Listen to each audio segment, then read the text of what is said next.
తెలియజేస్తూ ఉన్నాను. ఈ స్థలానికి 2025 మొదటి మాస సంఘ క్షేమాభివృద్ధి కూడికకు నన్ను ఆహ్వానించినటువంటి దైవ సేవకులు అర్చనారెడ్డి గారికి, అలాగే శివరామరెడ్డి గారికి, వారి కుటుంబానికి వందనాలు చెల్లిస్తున్నాను. అలాగే మిమ్మల్ని అందరినీ చూడడం చాలా సంతోషంగా ఉంది కదా. చాలా తక్కువ సమయంలో పోయిన నెలలో ఇక్కడ కలుసుకున్నాం. మళ్ళీ ఈ నెలలో నాకు కూడా ఇది ఒక హోమ్ చర్చ్ లాగా అయిపోయింది. అఫ్ కోర్స్ సహోదరి మేము అందరం కలిసి దేవుని పరిచర్లో కొనసాగించబడుతూ ఉన్నాము. ఒకరికొకరు ఈ రీతిగా దేవుడు మాకు ఇచ్చినటువంటి పనిని భుజాల మీద, అది దైవ రాజ్యంలో దేవుడు మాకు ఇచ్చిన బంధం అన్నమాట. దాన్ని బట్టి నేను ప్రభువుని ఎంతగానో స్తుతిస్తూ ఉన్నాను. ఈ రాత్రికాల వేళలో గడిచినటువంటి సంవత్సరం అంతా కూడా ఆయన మనల్ని కాచి కాపాడి 25లోకి ప్రవేశింపచేశాడు. దాన్ని బట్టి దేవుడిని మనం స్తుతించవలసిన వారమై ఉన్నాము. క్రైస్తవ సంఘానికి ఉండవలసిన లక్షణం ఏంటంటే కృతజ్ఞత కలిగిన సంఘముగా ఉండాలి. హల్లెలూయా. కృతజ్ఞత కలిగిన సంఘాన్ని దేవుడు ఎదురు చూస్తూ ఉన్నాడు. 2వ దశలోకి రాసిన పత్రిక 5వ అధ్యాయము 18వ వచనాన్ని ఒకసారి మనం తీసి చదువుదామా. 2వ దశలోకి రాసిన పత్రిక 5వ అధ్యాయము 18వ వచనాన్ని మనం ఒకసారి చదువుదాం. అసలు దేవుని చిత్తం అంటే ఏంటో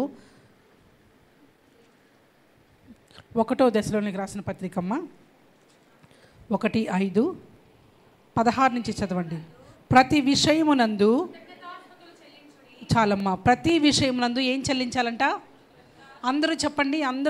ప్రతి విషయమందు ఏం చేయాలంట? కృతజ్ఞతాస్తుతులు చెల్లించాలి.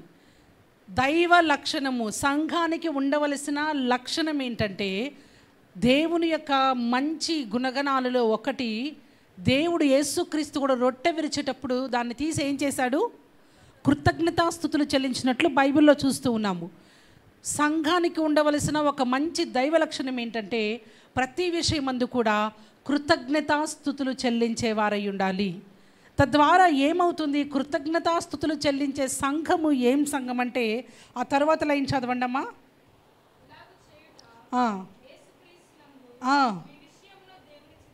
Praise the lord. హల్లెలూయా. చాలామంది అసలు ప్రభువా నీ చిత్తం నా పట్ల ఏంటి అని ఆ చిత్తము అనే మాట వచ్చేసరికి ఏంటేంటో అర్థాలు ఎత్తుకుతూ ఉంటారు. అప్పటికే ప్రవక్తలు అయిపోవాలి, అప్పటికే స్వస్థపరిచే వాళ్ళు అయిపోవాలి, అప్పటికే శాలలు పెట్టేసేయాలి, అప్పటికే ఇట్లా టచ్ అనగానే పడిపోవాలి. అది దేవుని చిత్తము అనే మాట, అది దైవికమైన మాట, కానీ మనకు అర్థం కాని మాట అయితే కాదు. ఇక్కడ చాలా సింపుల్గా ఈ పుస్తకంలో 5వ అధ్యాయం 16వ వచనంలో చెప్పబడినది కదా, మీరందరూ ఒకవేళ నా పట్ల దేవుని చిత్తం ఏమిటి అని ప్రార్థన చేస్తూ ఉన్నట్లయితే, దేవుని చిత్తము నేను ఒక స్వార్థికురాలు కావాలి, ఒక ప్రవక్త కావాలి, ఒక పాస్టర్ కావాలి అనేది ప్రక్కన పెడితే, దేవుడు ఆయన ఇచ్చినటువంటి ఆ జ్ఞానములో భక్తుడు రాసిన మాట ఏంటంటే ఇక్కడ మన ఎడల దేవుని చిత్తం మరేదో కాదు కానీ యేసు ప్రభు మన కొరకు చేసిన ప్రతి మేళ్ళ విషయంలో మనము దేవునికి ఎప్పుడు కూడా కృతజ్ఞతాస్తుతులు చెల్లిస్తూనే ఉండాలి. ఇక్కడ మేళ్ళు దుఃఖము అని రెండు లేవు, కానీ ప్రతి విషయంలోనుంది. హల్లెలూయా. ఈరోజు సంఘము చాలా చిన్న చిన్న వాటికే సోలిపోతూ ఉంటారు, చాలా చిన్న చిన్న వాటికే సనుక్కుంటూ ఉంటారు, చాలా చిన్న చిన్న వాటికే మళ్ళీ తిరిగి లోకాన్ని చూస్తూ ఉంటారు. తిరిగి వెళ్ళేది ఎవరనంటే ఒక కుక్క మాత్రమే. కక్కినది తిరిగి తినడానికి వెళ్ళేది ఎవరంటే కుక్క మాత్రమే. ఇక్కడ కుక్కని సంబోధించానని తక్కువ అనుకోకండి. మనకంటే కుక్క చాలా విశ్వాసమైనదని చాలా విషయాల్లో పేర్కొన్నారు. సో దాన్ని తక్కువ చేసి మాట్లాడడం కాదు. ఇక్కడ ఎవరిని కూడా నేను తక్కువ చేసి మాట్లాడట్లే. ఆ లక్షణం, ఆ గుణం గురించి చెబుతున్నాను. ఎవరైతే ఆ కృతజ్ఞత లేని భావంతో ఉంటారో, దేవునికి వారి జీవితంలో ఎప్పుడు కృతజ్ఞత కలిగి ఉండరో, వారు తిరిగి ఎప్పుడైతే లోకంలోనికి వెళ్ళిపోతున్నారో వారి బుద్ధి అంటే అక్కడ మందమైపోతుంది, మాంద్యమైపోతూ ఉంటుందంట.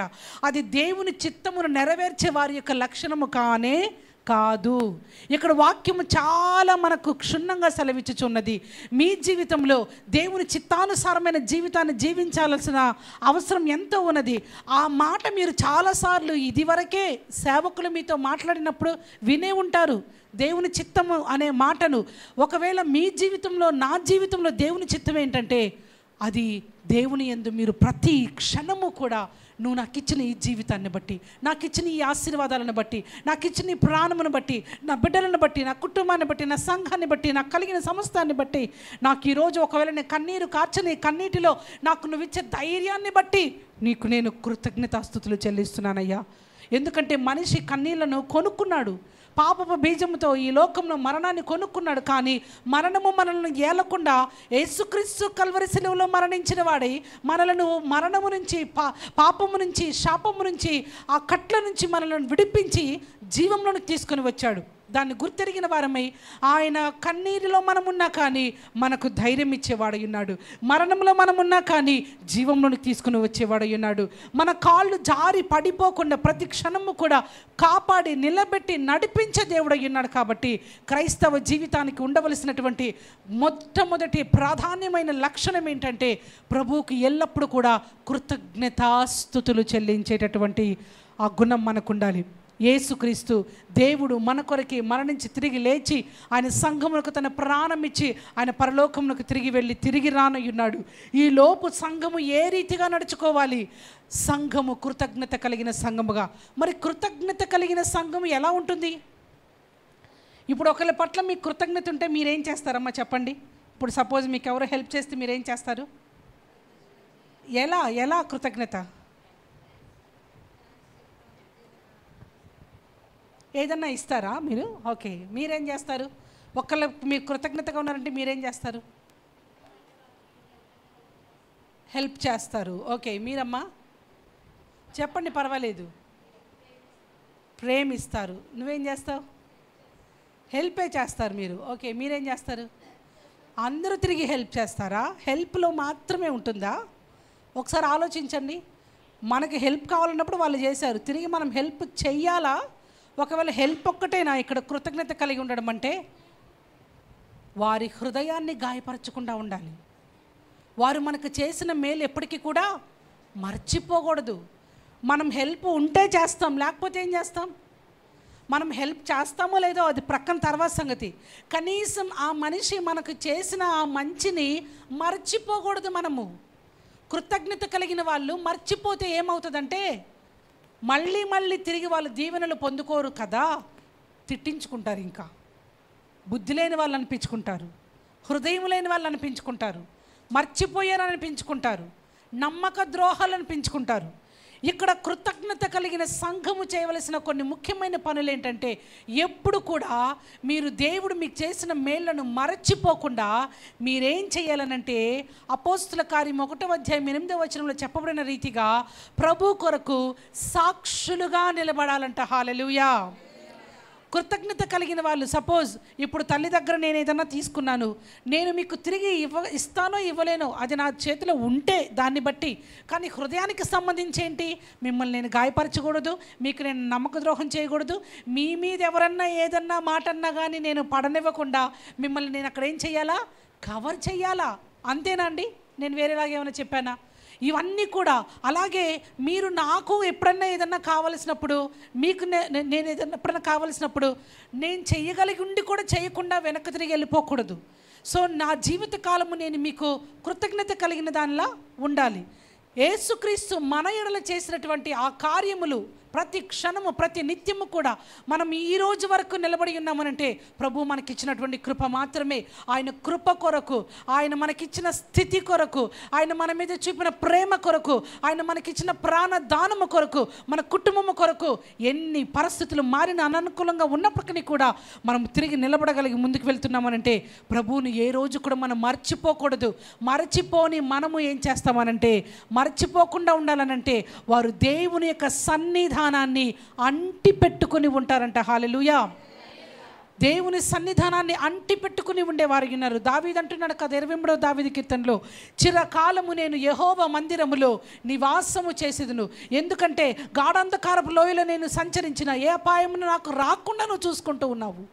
నా చుట్టూ నీ యొక్క ప్రసన్నత ఉన్నది, నన్ను ఎప్పుడు ఒంటరిగా నువ్వు చేయలేదు, నాకు ధైర్యం ఇచ్చావు, నాకు ప్రాణం ఇచ్చావు. శత్రు మూక నా మీద పడినప్పటికీ కూడా వారు నన్ను ఏమీ చేయకుండా నీ యొక్క హస్తముతో నన్ను ఆదుకొని నాకు ప్రాణం ఇచ్చావు. నీ యందు నేను ఎప్పుడు కూడా నమ్మిక ఉంచి చిరకాలము యెహోవా మందిరములో దేవుడు తన యొక్క సంఘమును కృతజ్ఞత కలిగిన సంఘముగా ఉండాలని ఆశపడుతున్నారు. అదే వారి ఎడల దేవుని యొక్క చిత్తమై కూడా ఉన్నదని మనం చెప్తున్నాం. అయితే ఆ తర్వాత లైన్ కూడా మనం ఒకసారి చదువుదాము.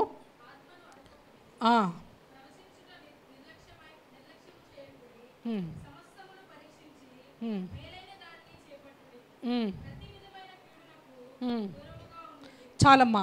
ఇక్కడ ఆత్మను ఏముంది అక్కడ? ఆర్పకుడి. మీకు ఎవరికన్నా ఈ మాట అర్థమైందా? ఆత్మను ఆర్పకుడేనుంది.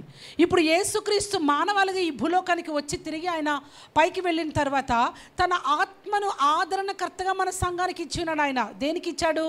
సంగతులు బోధించడానికి, మనం తప్పు చేసినప్పుడు మరలా తీసుకొచ్చి సరైన మార్గంలో నిలబెట్టడానికి, మంచేదో చెడేదో మనకు బోధించడానికి, ఆత్మలో వివేచించగలిగినది. కళ్ళతో చూసినవన్నీ మంచి కాదండి, గుర్తుపెట్టుకోండి. కళ్ళతో చూసినవన్నీ వావ్ అనుకోవడానికి లేదు. హృదయం చాలా మోసకరమైనది. హృదయంలోని తలంపులు కేవలం దేవునికి మాత్రమే తెలుసు. అన్ని విషయాలలో వివేచనను కలిగి మనము మేలుతో, తృప్తితో, ఈ లోకంలో జ్ఞానముతో, వివేకముతో జీవించినట్లుగా పరిశుద్ధాత్మ మన కొరకు నడిపించడానికి, బోధించడానికి, అపాయాల నుంచి తప్పించడానికి, మనల్ని ఈ లోకంలో ఒక మంచి జీవితం జీవించడానికి ఈ శరీరం ఒక్కటే చాలదు. మన మనసు చెబుతుంది పర్వాలేదులే, నిర్లక్ష్యం చేస్తుంది. కానీ పరిశుద్ధాత్మ దేవుడు ఒక విలువైన జీవితం జీవించడానికి మనకు ప్రతి విషయంలో కూడా నేర్పిస్తూ అని ముందుకు వెళ్తాడు. మనలో ఎప్పుడైతే రక్షణను పొందుకుంటామో, పొందుకున్న రక్షణను ఒప్పింప చేయగలిగిన శక్తి పరిశుద్ధాత్మ దేవునికి ఉన్నది. పరిశుద్ధాత్మ దేవుడు మనం రక్షణ పొందుకున్నప్పుడే మనలోనికి వచ్చి ఉన్నాడంట. హల్లెలూయా, హల్లెలూయా. ఒకవేళ ఈరోజు మీరు ప్రత్యేకంగా పరిశుద్ధాత్మ పొందుకొను సహవాసమనో ప్రార్థనను ఎవరన్నా అంటే మీకు గుర్తుపెట్టుకోవాల్సిన అవసరం ఏంటంటే, ఈరోజు యేసుక్రీస్తు మీ సొంత రక్షకుడిగా అంగీకరించారు అంటే పరిశుద్ధాత్మ మిమ్మల్ని ఒప్పింపజేసింది. కాబట్టి మీరు యేసుక్రీస్తును సొంత రక్షకునిగా అంగీకరించారు. మీరు ఎప్పుడైతే ఒప్పుకున్నారో, మీ పాపములను ఒప్పుకున్నారో, నేను దేవుని రక్షకునిగా అంగీకరిస్తున్నానని చెబుతూ ఉన్నారో, అప్పుడే పరిశుద్ధాత్మ మనకు వరముగా ఇవ్వబడిందంట. హల్లెలూయా. సో ఇక్కడ కూర్చున్న వాళ్ళు ఎవరు కూడా నాలో ఆత్మ లేదు అని అనకండి, నాలో ఆత్మ లేదని అనకండి. అయితే వాక్యం అంటుంది ప్రతి ఒక్కరిలో ఆత్మ ఉన్నది. కానీ ఆత్మను ఆర్పివేసే పరిస్థితిలో ఈరోజు అనేక సంఘాలు వెళ్ళిపోతూ ఉన్నాయి. ఆత్మను బాధ పెట్టే సంఘములలో ఈరోజు అనేక సంఘాలు వెళ్ళిపోతూ ఉన్నాయి. ఆత్మను క్షోభింపచేసే పరిస్థితిలో ఈరోజు అనేక సంఘాలు వెళ్ళిపోతున్నాయి. ఏంటది? ఆత్మను ఆర్పివేయడం అంటే ఏంటి? ఇక్కడ మనం చూసినట్లయితే 1వ అధ్యాయము అపోస్తుల కార్యము 8వ వచనంలో చూసినట్లయితే అక్కడ పరిశుద్ధాత్మ మీ మీదికి వచ్చినప్పుడు మీరేం చేస్తారో, ఆత్మను ఆర్పివేయడం అంటే ఏంటో చెబుతాను. ఒకసారి చదవండి గట్టిగా.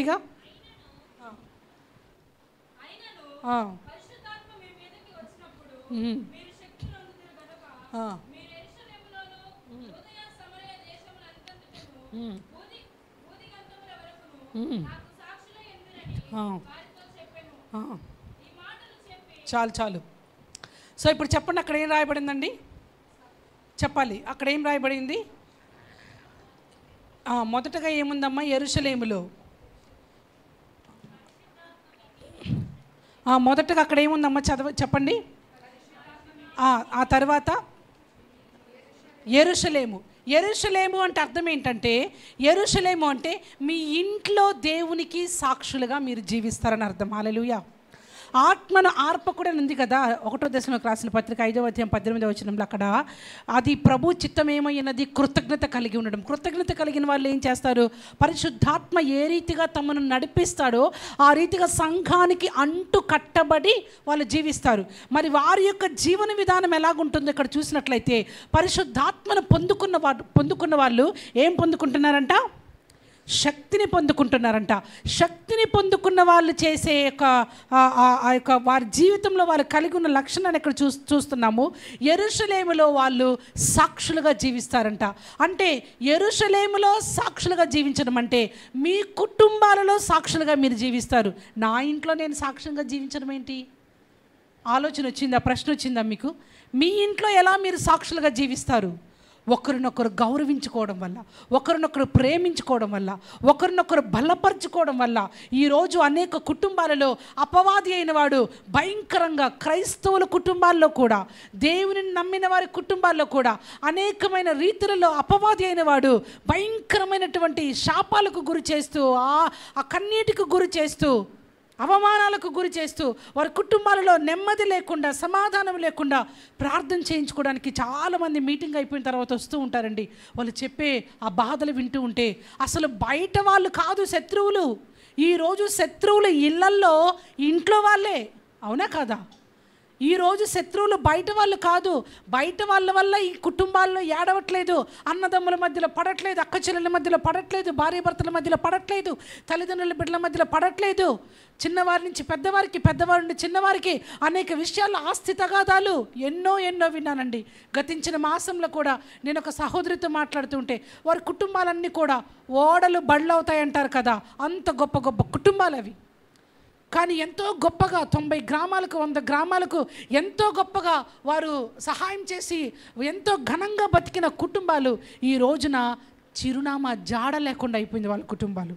ఎందుకనంటే కుటుంబాలలో అన్నదమ్ముల మధ్యలోనే ఆస్తి గొడవలు ప్రారంభమైంది, కుటుంబాలలో ఆ తోడి కోడల మధ్యలోనే గొడవలు ప్రారంభమైంది, కుటుంబాలలో పడట్లేదు. సాతాను వాడు భయంకరమైనటువంటి పరిస్థితిలో ఈ రోజున కుటుంబాలను వాడి చేతిలోనికి తీసుకొని ఆడిస్తూ ఉన్నాడు. ఆత్మను ఆర్పకుడి అనే మాట, ఆత్మ మన మీదకి వచ్చినప్పుడు మనం శక్తి పొందుకుంటాం. ఎందుకంటే ఒక చర్చిలో బాగా పాట పాడి తెగరడానికి మాత్రం కాదు, దేవుడు మనకు జ్ఞానం ఇస్తున్నాడు. మన కుటుంబాల్లో కూడా మనము సరైనటువంటి వాతావరణాన్ని కలిగి ఉండాలి. హల్లెలూయా. సంఘములోను నాటబడ్డామనడానికి నిదర్శనము దేవుని చిత్తమును నెరవేర్చుచున్నటువంటి క్రైస్తవురాలు, క్రైస్తవుడవు అనడానికి నిదర్శనము, ఆత్మను కలిగి ఉన్న దేవుని బిడ్డ అనడానికి నిదర్శనం ఏంటంటే మీ మాట మర్యాదగా వస్తుంది, మీ చూపు మంచిగా ఉంటుంది, మీ నడవడిక మంచిగా ఉంటుంది. ఎప్పుడైతే దేవుని ఆత్మ నుంచి తొలగిపోతారో, దేవుని ఆత్మను ఆర్పివేసిన పరిస్థితిలోనికి తీసుకొని వెళ్ళిపోతారో అన్నీ తప్పుగా జరిగిపోతాయి. బూతులు మాట్లాడేస్తారు, మళ్ళీ చర్చిలోకి వచ్చి పాటలు పాడతారు, ప్రార్థన చేస్తారు. నో, దేవుడు దాన్ని మెచ్చడు. దేవుడు వాక్యాన్ని చదివే ఆ కళ్ళతోటి మళ్ళీ ఏదేదో చేస్తూ ఉంటారు. దేవుని ఆరాధించి చక్కగా చప్పట్లు కొట్టి పాడేటటువంటి శరీరంతో పిచ్చి పిచ్చి కార్యాలు చేస్తూ ఉంటారు. దేవుని ఆలయం అనబడేటటువంటి శరీరముతో పిచ్చి పిచ్చిగా చేస్తూ ఉంటారు. ఆర్పివేయడం అంటే దేవుని యొక్క ఆత్మను ఇక్కడికి వచ్చి అలా నిలబడి ఉండడం కాదు, మీ ఇంట్లో కూడా మర్యాద కలిగినటువంటి ఒక బిడ్డగా మీరు జీవించడం, మీ ఇంట్లో కూడా ఒకరి పట్ల ఒకరు ప్రేమను కలిగి ఉండడం. సంఘము క్షేమంలో వృద్ధి అవుతుందంటే ఇదేంటి దాని అర్థం? మీరు 24 గంటలు 7 రోజులు సంఘంలోనే ఉండరు కదా, మీ ఇంట్లో ఉంటుంటారు కదా మీరు. మరి ఇక్కడ నేర్చుకున్నవి ఎక్కడ ప్రాక్టీస్ చేయాలి మీరు చెప్పండి అమ్మా? ఇంట్లోనే ప్రాక్టీస్ చేయాలి. కానీ ఈరోజు ఇళ్లల్లోనే సమాధానాలు లేవు చాలామందికి. సో ప్రియమైన దేవుని సంగమా, సమయం తక్కువ ఉంది కాబట్టి నేను ముగించడానికి ఇష్టపడుతూ ఉన్నాను. అంటే 2వ పాయింట్లోకి వెళ్తాను. కుటుంబాలలో మర్యాదపూర్వకమైన వాతావరణాన్ని అలవాటు చేసుకుందాం. ఆత్మను ఆర్పకుడి. ఎందుకంటే ఇక్కడ 8వ వచనం స్టార్టింగ్ ఆ మొదటి లైన్ చెబుతుంది, పరిశుద్ధాత్మ మీ మీదకి వచ్చినప్పుడు మీరేం పొందుకుంటున్నారంట? శక్తిని పొందుకుంటున్నారు. ఎందుకంటే యెరూషలేములో మీ సాక్ష్యాన్ని, యెరూషలేం అంటే మీ ఇల్లు నిదర్శనం అన్నమాట, కుటుంబంలో మీ సాక్ష్యాన్ని మీరు నిలబెట్టుకుంటారని. అలాగే ఆత్మను ఆర్పకుడి. రెండవది, యెరూషలేం తర్వాత ఇంకొక మాట ఉంది ఏంటమ్మా అక్కడ? యూదయ సమరయ. యూదయ సమరయ అంటే మీ సంఘంలోను మీ సమాజంలో మీరు ఒక మర్యాద కలిగినటువంటి క్రైస్తవ బిడ్డగా జీవించాలంట. హల్లెలూయా. సాక్ష్యము నిలబెట్టుకునే క్రైస్తవ బిడ్డగా జీవించాలంట. ఈరోజు నీ ప్రక్కన కూర్చున్న వారు నీ గురించి ఏమనుకుంటున్నారు? నీ ఎదురుగా ఉన్న వాళ్ళు నీ గురించి ఏమనుకుంటున్నారు? మన జీవితం ఒక్కొక్కసారి ఈ 4 వేళ్ళు మనల్ని చూపిస్తూ ఉంటుంది. మన మనస్సు కాదు అంటుంది, మన హృదయం కాదు ఉంటుంది, కానీ శరీరం దాన్ని జయించలేకపోతున్నాడు. ఇవాళ రోజునే నేను ఒక మాటను ధ్యానిస్తూ ఉంటే, నా క్వైట్ టైంలో నేను బైబిల్కి చదివేటప్పుడు ధ్యానిస్తూ ఉంటే ఒక మాట ఉంది, మన పోరాటము బయట లేదండి, మనం బయట వాళ్ళతో పోరాడట్లేదు. ఈరోజు ఒక మనిషి గొప్ప శత్రువు అని పిలువబడేవాడు బయట లేడు. ఒక మనిషికి శత్రువు ఏంటో తెలుసా? సొంత శరీరమే. ఈ శరీరం రెచ్చగొడుతూ ఉంటుంది చాలాసార్లు. సమాజంలో ఒక సాక్ష్యం లేనటువంటి క్రైస్తవులను చూస్తే దేవుని నామం, ఇందుకే కదా, మీ వల్లే కదా నా నామము అవమానపరచబడుతూ ఉంది, దూషించబడుతూ ఉన్నది అన్న మాటలు సమాజంలో నడుస్తూ ఉన్నప్పుడు, ఈమె యందు నేను దేవుణ్ణి, ఈయన యందు నేను దేవుణ్ణి, ఏదైతే స్వరము యేసుక్రీస్తుకు పరలోకం నుంచి నేను ఆనందిస్తున్నాను అన్నట్లు ప్రభు మనల్ని చూసి, లేదా నలుగురు మనల్ని చూసి, ఈమెను చూస్తే, ఈయన చూస్తే నేను యేసుని చూడగలను అన్నటువంటి ఒక మంచి దైవ గుణ లక్షణములు కలిగిన సంఘముగా మనం నడుస్తూ ఉన్నామా? సమాజంలో ఎలాగుంటూ ఉన్నాము? నీతితో, న్యాయముతో, మంచితో, కరుణతో, ప్రజల యందు ప్రేమతో, యేసుక్రీస్తు చెప్పిన రీతిగా నిన్ను వలె నీ పొరుగువారిని ప్రేమించన్న రీతిగా పొరుగువారిని ప్రేమించే స్థితిలో మనం ఉంటూ ఉన్నామా? కాకికు కూడా చేత్తో అన్నందిన చేత్తో విసరలేనటువంటి ఒక పిసినారితనములు, మీ బుద్ధిలోని పిసినారితనం, మాటల్లోని పిసినారితనం, చేతల్లోని పిసినారితనం. దేవుడు మనలను ఆయన వలె ఉండమని ఆశపడుతూ ఉన్నాడు, ఆయనకు సాక్షులుగా జీవించమని ఆశపడుతున్నాడు. పరిశుద్ధాత్మను ఆర్పకుడి అనే మాటకు అర్థం అదే. ఈరోజు చాలామంది పరిశుద్ధాత్మను రకరకాలుగా చిత్రీకరించేస్తూ ఉంటారు. అన్ని భాషలు మాట్లాడితేనే పరిశుద్ధాత్మ, ఎగిరితేనే పరిశుద్ధాత్మ, గట్టిగా ఒళ్ళంతా అలసిపోయేటట్లు చేస్తేనే పరిశుద్ధాత్మ. నో, ఒకవేళ మౌనంగా ఉండవలసి వస్తే కొన్ని చోట్ల అది కూడా పరిశుద్ధాత్మ దేవుడే మనకి జ్ఞానం ఇచ్చేవాడై ఉన్నాడు. హల్లెలూయా. సంఘములోను, సమాజంలోను. ఆ తర్వాత మరెక్కడ పరిశుద్ధాత్మ దేవుడు మనలను సాక్షులుగా ఉండమంటున్నాడు చెప్పమ్మా?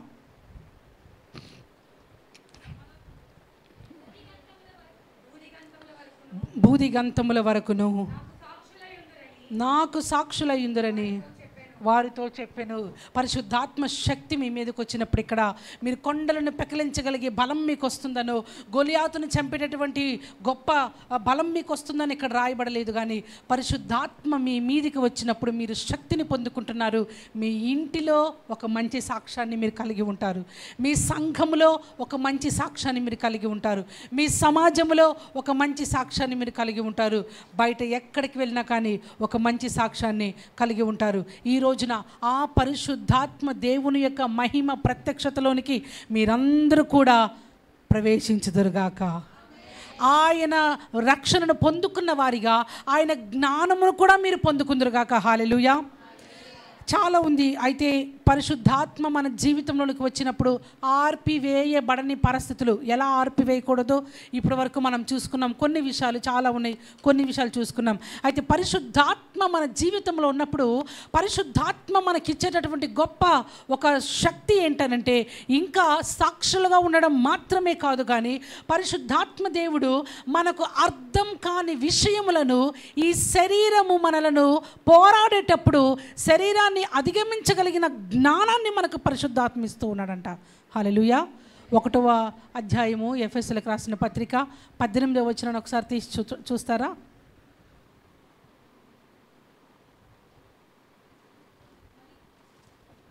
చెప్పమ్మా.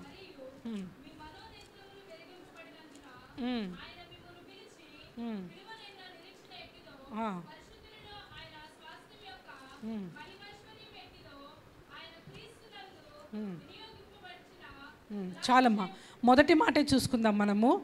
మరియు మీ మనోనేత్రములు వెలిగింపబడినందున. పరిశుద్ధాత్మ శక్తిని మీరు పొందుకున్నప్పుడు మీ మనోనేత్రములు, ఎందుకంటే శరీరం మనల్ని చాలాసార్లు శాసిస్తుందండి. ఒక్కొక్కసారి ఇలా మాట్లాడుతూ ఉంటేనే కుంచుకుపోయిన వాళ్ళు ఉంటారు.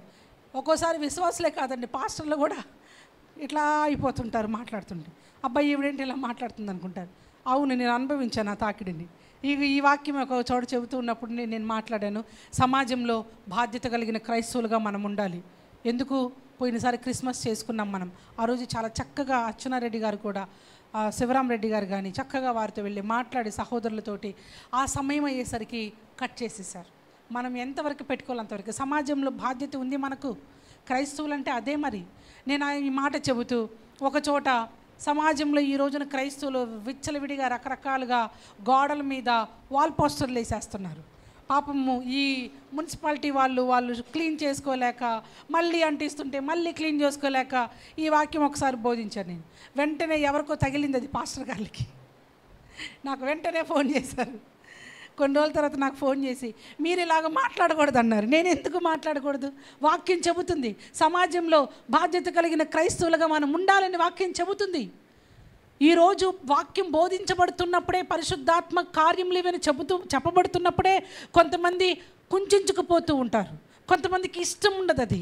కానీ శరీరము మనలను ఆ రీతిగా ప్రలోభ పెడుతూ ఉన్నప్పుడు ఇది శరీరం అని గుర్తించి శరీరాన్ని అధిగమించగలిగినటువంటి ఆ యొక్క జ్ఞానమును, మనోనేత్రములను తెరచుట వలన పరిశుద్ధాత్మ దేవుడు ఆ శక్తిని మనకిస్తాడు. హల్లెలూయా. బైబిల్లో చాలామంది విశ్వాస వీరులు ఉన్నారండి.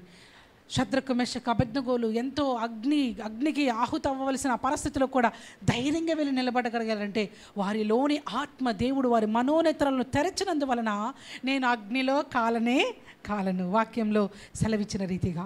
దానియేలు సింహాల బోన్లో పడవేయాలన్నటువంటి ఆ యొక్క పరిస్థితి ఏర్పడినప్పుడు దానియేలు శరీరముతో ఉంటే అసలు సింహాల బోన్లోనికి వెళ్ళకముందే ఈరోజు చాలా అపాయాలలో మరణించే వాళ్ళు ఎలా మరణిస్తారో తెలుసా? ఇప్పుడు ఫ్లైట్ మొన్న పడిపోయిందన్నారు కదా, ఫ్లైట్ పడిపోతే మరణించి కింద పడి కాలిపోయి మరణించిన వాళ్ళు తక్కువ.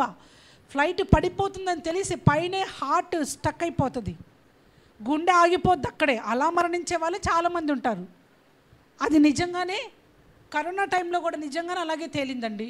కరోనా పట్టి చచ్చిపోయిన వాళ్ళు తక్కువ.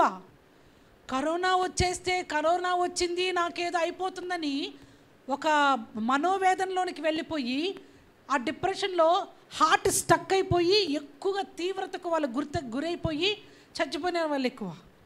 ఇక్కడ నేనేం చెప్పడానికి ప్రయత్నిస్తున్నానంటే దానియేలు కూడా సింహాల బోన్లోనికి పడవేయాలనే పరిస్థితి ఏర్పడినప్పుడు శద్రకు, మెషకు, అబేద్నెగోలు మంటలో పడవేయాలన్నప్పుడు వాళ్ళకి ఏదైతే జరగాలో మంటలో పడితేనే కాదు, సింహాల బోన్లోనికి వెళితేనే కాదు, దాని ముందే వాళ్ళ శరీరంలో రక్తం గడ్డగట్టుకుపోవచ్చు, ముందే గుండాగిపోయి ఉండవచ్చు. కానీ ధైర్యంగా దిగగలిగి ప్రార్థన చేసుకొని ఆ ముగ్గురితో పాటు 4వ వానిగా నలుగురు మంటలో పాడుకుంటూ స్తుతించుకుంటూ తిరుగుతున్నారనంటే వాళ్ళ మనోనేత్రాలు తెరవబడ్డాయి. కాబట్టి అక్కడ ఆ మనోనేత్రములు తెరవగలిగిన శక్తి పరిశుద్ధాత్మ దేవుడు మనకి అందించుచూ ఉన్నాడు. హల్లెలూయా. ఈ రాత్రి ఈ సంఘము మనోనేత్రములు తెరవబడిన సంఘముగా ఉండాలని మనస్ఫూర్తిగా కోరుకుంటున్నారు. తద్వారా మీ జీవితాలలో వచ్చేటటువంటి ఆటంకములు, ఇబ్బందులు సమస్తము వీటన్నిటి నుంచి కూడా మీరు దేవుని మా యొక్క భద్రతను, బలమును గుర్తెరిగిన వారి పరిశుద్ధాత్మ మీ యొక్క నేత్రములు తెరచుచూ ఉండగా, శరీరము శాసించినా కానీ ఆత్మదేవుడు మిమ్మల్ని బలపరచుచూ ఉండగా, ఏదైతే మన పితరులు, మన విశ్వాస వీరులు వారి జీవితాలలో, వారి పోరాటాలలో, వారి నిందలలో, వారి శోధనలలో వారు విజయాన్ని పొందుకున్నారో అదే విజయం మీరు కూడా పొందుకుందరుగాక. ఆమేన్. మనందరికి కావాలా వద్దా బలం? చెప్పండి. మనందరికీ కావాలి. చాలామంది ఇక్కడ క్రీస్తుని నమ్ముకొని దేవునిలో ఆయన మాటలు ఎందు నిలకడగా ఉండి ముందుకు కొనసాగించబడుతున్నారు. మీ చుట్టూ గుర్తుపెట్టుకోండి, ఏది వచ్చినా నీలో ఉన్న వానికంటే అది ఏది గొప్పది కాదు. హల్లెలూయా. నీలో నివసించేవాడు ఈ లోకంలో ఉన్నవానికంటే చాలా గొప్పవాడంట ఆయన, చాలా బలవంతుడంట ఆయన. హల్లెలూయా. ఇంకొక విషయం, మనకు అనవసరమైన దానిలో వెళ్ళి వేలు పెట్టేసి కెలికేసి దాంట్లో జయించబడలేక, జయం పొందుకోలేక, అక్కడ పోరాడలేకపోతే మళ్ళీ దేవుడి దగ్గరకు వచ్చి అరే నాకెందుకు ఇక్కడ నువ్వు జయం ఇవ్వలేదని అడగకండి. ఎందుకంటే అసలు ఆ గొడవ మీకు అనవసరం. మీది కాని గొడవలో, మీది కాని పరిస్థితుల్లోనికి మీరు వెళ్ళిపోయి అక్కడ దేవుడి బలాన్ని పొందుకోవాలనుకుంటే ఖచ్చితంగా మీరు పొందుకోలేరు. మీది కాని సమస్యకు దేవుడు ఎప్పుడు మీకు బలం ఇవ్వడు, అది ఒక పాఠంగానే మిగుల్చుతాడు దేవుడు. గుర్తుపెట్టుకోండి. సో వివేచించే జ్ఞానము దేవుడు మనకిచ్చుచూ ఉండగా ఏది మంచి, ఏది చెడు, ఏది కావాలి, ఏది వద్దు, ఏది విడిచిపెట్టాలి, ఏది పట్టుకోవాలి, ఆత్మదేవుడు వాక్యంలోంచి మనందరితో మాట్లాడుతూ ఉండగా ఇలాగా సంఘములో వారు సహవాసమందు, రొట్టె విరుచుట యందు, ప్రార్థన యందు, ఇంకా ఇంకొక మాట ఉంది అక్కడ, బోధ యందు, సహవాసమందు, రొట్టె విరుచుట యందు, ప్రార్థన యందు ఎడతెగక ఉండటం వలన ఆత్మదేవుని కార్యములను వాళ్ళు అనుభవించారంట. ఆది అపోస్తులు ఈ కడవరి కాలంలో ఈ సంఘము కూడా ఆది అపోస్తుల వంటి కాలంలో ఉన్న సంఘముగా ఉండాలని, దేవుని కొరకు వైరాగ్యము తీవ్రత కలిగి దేవుని యొక్క కార్యములను ఇంకా సాధించగలిగినటువంటి మీ అందరిలో కూడా దేవుడు ఆయన పరిశుద్ధాత్మ శక్తిని చెచ్చు ఉండగా, మీ కుటుంబములలో ఒక సాక్ష్యమును మోసేవారిగా, సమాజ మందిరంలో సాక్ష్యాలు మోసేవారిగా, ఇంకను మీరు బయటికి వెళుతూ ఉన్నప్పుడు, లోపలికి వచ్చి చూన్నప్పుడు పరిశుద్ధాత్మ దేవుడు మీకు బోధించుచు ఉండగా, ప్రతి విషయంలో జ్ఞానముతో మనోనేత్రములు తెరవబడినందువలన మనకి అడ్డముగా వచ్చుచున్న ప్రతి వైరిని, అపవాది క్రియలను, బలహీన క్రియలను, శోధనలన్నిటినీ కూడా జయించుకొని ముందుకు కొనసాగే శక్తి దేవుడు మీకు ఇచ్చునుగాక. ఆయన మన ఎడల చేసిన కార్యములకు కృతజ్ఞతలు చెల్లిస్తూ ఆయన యందు ఆయన చిత్తము నెరవేర్చు వారముగా ఎప్పటికీ తొలగిపోకండి. ఎందుకంటే ఇక నేనే క్రీస్తునని చాలామంది వచ్చే రోజుల్లో మనం బతుకుతూ ఉన్నాం. నేనే దేవుడినని చాలామంది మనలను మోసపరిచే రోజుల్లో మనం బ్రతుకుతూ ఉన్నాం. యేసుక్రీస్తు మన కొరకు ప్రాణం పెట్టి తిరిగి లేచి ఆయన మనల్ని కొనిపోవడానికి అతి త్వరలో రానున్న దేవునిగా. అయితే ఈ మధ్యలో ఏదైతే ఆయన వచ్చేంత వరకు ఉన్నాడో ఏ క్రైస్తవ బిడ్డ కూడా ఆత్మ లేకుండా జీవించకూడదు. అందుకనే వాక్యంలో ఉంది, ఆత్మను ఆర్పకుడి. మీలో పరిశుద్ధాత్మను మీరు ఆర్పుకొనవద్దు. దేవుని కార్యములు ఏవో గుర్తెరిగి సంఘముతో అంటుకట్టబడి సంఘంతో కలిసి ఆయన యొక్క రాజ్య విస్తరణలో ముందు కొనసాగించబడాలని దేవుడు ఆశపడుతూ ఉన్నాడు. ప్రార్థనలో మీ కుటుంబాల్లో ప్రార్థనతోనూ వ్యక్తిగతంగా మీరు వాక్యంలో ఎదుగుటలో ఎక్కువ శ్రద్ధ చూపిస్తూ తద్వారా అనేక మందికి మీరు పొందుకున్న జీవమును మీరు అందించేటటువంటి యేసయ్య ఆకాంక్షించే క్రైస్తవ జీవితాన్ని జీవించాలని మనస్ఫూర్తిగా కోరుకుంటూ ఉన్నాను.